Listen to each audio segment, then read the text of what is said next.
go! So yun po, no, magandang umaga po sa inyong lahat.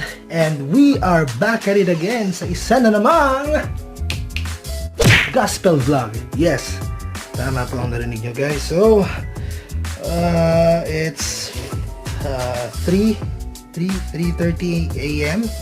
At mag-impake na po ako. Handa na po ako umalis. Handa na po kami umalis. Mag-mission trip na naman po kami.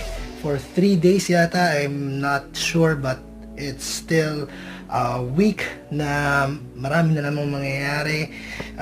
Excited ako kasi dito nagsimula ang lahat.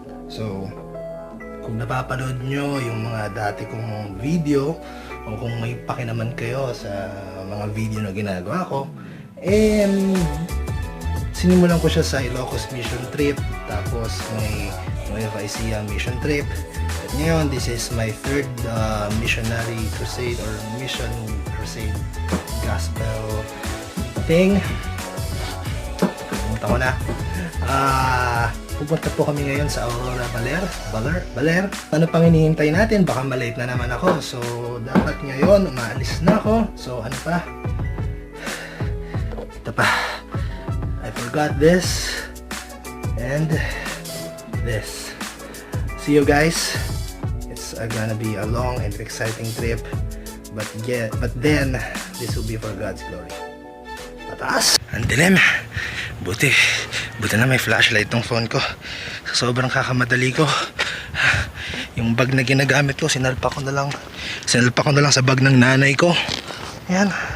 Mukha akong mamamalingki. Ang pangit ng forma ko, pero hindi man ako yan sa forma eh. Hindi na nakukuha yan sa pagiging gandang lalaki. Anyway, pasensya na guys, inaantok ako. So kung ano na sinasabi ko. But then, I'll see you sa Word of Hope. Bye! Okay, thank you po.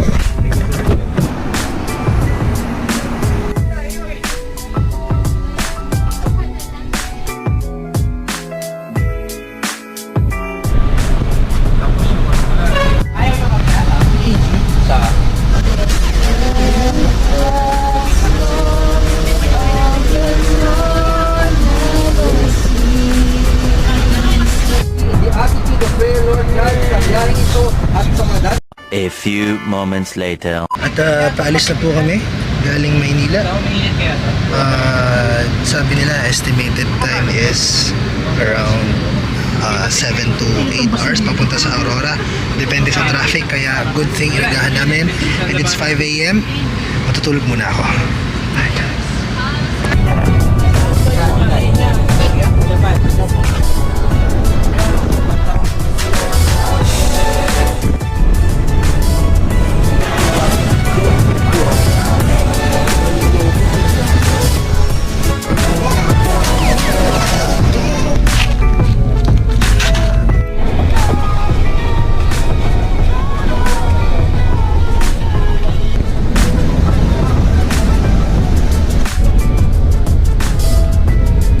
One hour later.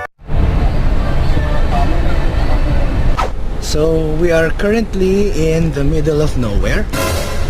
At kung titignan nyo, kalsada lang ang pagitan ng bawat lugar. At yun, si Mr. Joma anyway, babalik na ako sa bus. See you guys. 2 very boring minutes later. Hi! Ano? Dito ka mag-hi. Ano yan? Dito lang nakikita.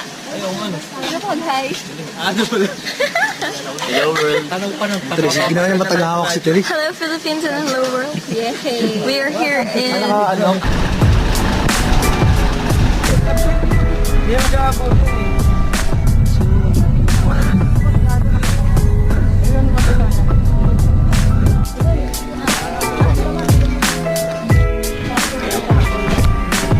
Yan.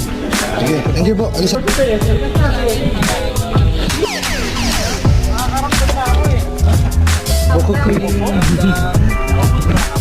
Bawiin natin yung mga nervyos natin kanina.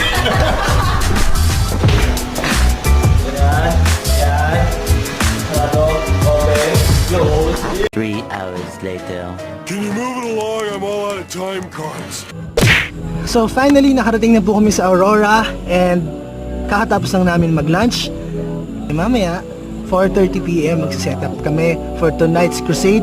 This is the first crusade for the day. We pray that a lot of souls na darating. Siyempre, maraming taong dadalo at makikinig ng salita ng Diyos.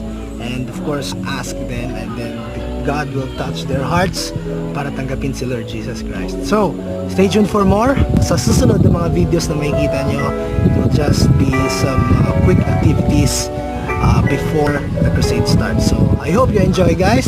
Stay tuned for more. Bye-bye.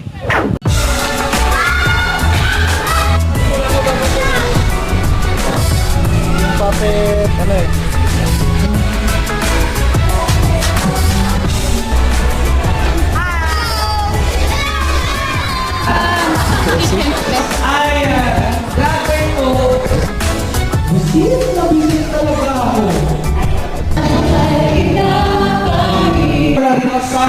Hinihingi po namin na ng alak.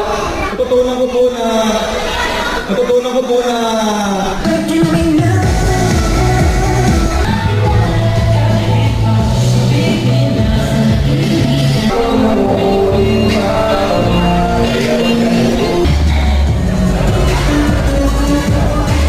Tagutan sa mas matatanda sa akin, bakit ko ito natutunan nang bigla na lang lumabas sa akin?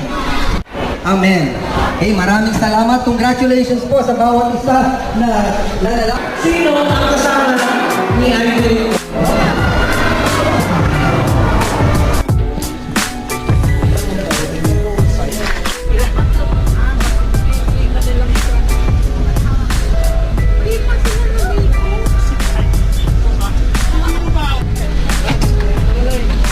A few moments later. At ayun, dito na po nagtatapos yung first night ng crusade and it is victorious dahil maraming na-win na souls. Praise God. At ngayon, nakikita nyo, nagsiuwian na po lahat ng tao and kami, nagsiligpitan na rin po kaming lahat. So, we are gonna prepare for a new day tomorrow. Pag uwi namin, kakain ng dinner and then have a good rest. It is so exhausting, guys, but then again, this is all for the glory of our Lord and it's for the expansion of His kingdom through spreading His word, syempre. So have a good night. I'll see you tomorrow.